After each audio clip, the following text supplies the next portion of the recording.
We're going to turn to the Tokyo Olympics and some controversy, actually, before the games begin later this month. Last week, American sprinter Sha'Carri Richardson was suspended for a month after testing positive for a chemical found in cannabis. She's acknowledged she smoked marijuana to cope with the death of her mother, and she says she accepts the punishment. She will not be able to compete in the 100-meter dash at the Olympics. This comes after the International Swimming Federation barred the use of certain swim caps designed for use by athletes of color. That's led to allegations that some Olympic rules are written in a way that can lead to discrimination. We're joined now by Jemele Hill, a contributor and writer for The Atlantic. She is also host of Jemele Hill is Unbothered on Spotify. Hey. Good morning, Jemele. Always good to see you. I know that you recently tweeted about the Olympics and said this is sending a, quote, message to Black women. What message is that you think the Olympics is sending? Well, thank you, ladies, for having me. But when you look at the full scope of what we see happening at the Olympics, Simone Biles is probably the face of this Olympic Games, at least from an American perspective. And then you have the controversy around Gwen Berry. You fast forward to what happened with Sha'Carri Richardson. Now you have this swim cap ban that obviously affects athletes of color, obviously is an impediment to young Black swimmers. And so there is something that is there, and you wonder about these old school attitudes and how they have always, in many ways, disproportionately impacted athletes of color, but in particular Black people, because that's who we're talking about here. You know that the World Anti-Doping Agency has listed marijuana as a banned substance. We know, too, that it's been legalized in nearly 20 states. Do you think that it's time to have a conversation about what gets banned when it comes to something like this? Even, you know, the president's press secretary was asked about Sha'Carri Richardson, and they acknowledge she's a phenomenal athlete. She has an inspiring story, but obviously she will not be competing, and she's one of the world's fastest woman. And Jemele, it's not, as you know, a performance-enhancing drug either. No, unless you have a bag of Doritos at the finish line. Like, I don't know what it is.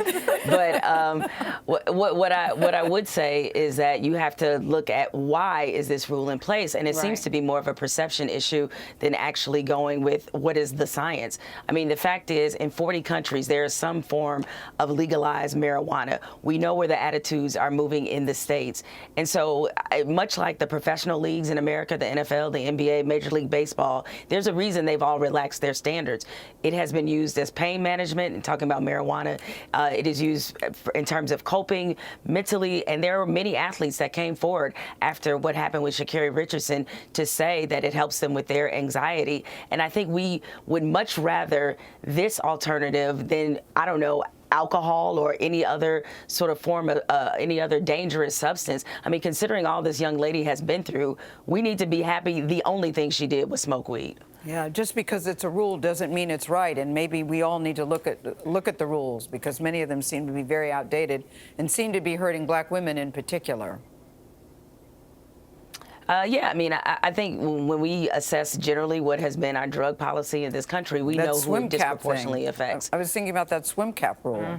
I wasn't even aware of that. Yeah. Can we talk about the fallout that's going on over at ESPN right now, a year after the audio surfaced of Rachel Nichols talking about Maria Taylor? Can you briefly tell us what that's about and your thoughts on it? You worked at ESPN. You know the shop very well.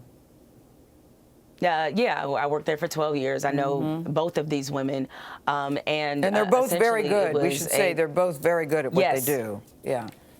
Yes, they're both very good, both very admired and professionally by a lot of people in this business. And essentially, in a private conversation that was, you know, that a lot of people at ESPN heard because it was on a company server.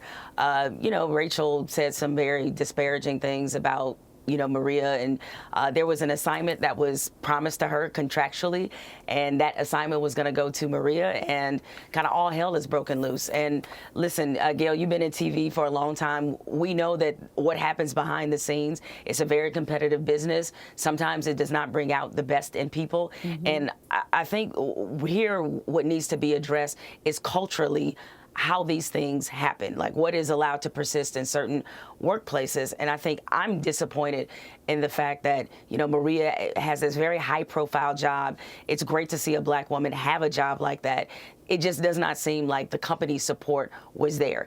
The fact that they would promise this assignment to Rachel Nichols, I mean, this is Maria's job. Like, why would you even do that to begin with? Because the person who hosts NBA Countdown usually does the finals. So to me, that's some kind of indication that the support for Maria hasn't been there from the beginning, and that's a problem. Yeah, I took the comments more disparaging against ESPN than I did to Maria.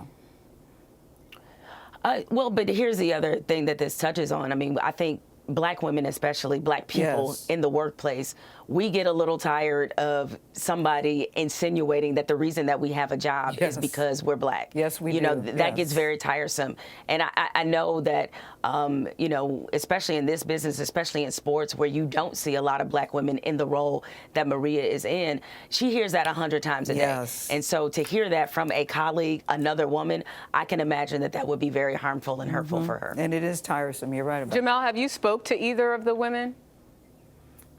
I have not. I mean, listen, Maria and I have a good relationship, and what I don't want to do is be one of these people that's hitting her up when it's a whole lot of mess out there. I'll wait till things quiet down, and I'll reach out to her. But some of the other women at the company, some of the other Black women, I have reached out to them because I know when you see a story like that, you begin to question your colleagues, the environment, a lot of things. I just want to, having gone through that, I understand. I want to read what ESPN said in a statement. It says a diverse group of executives thoroughly and fairly considered all the facts related to the incident and then addressed the situation appropriately.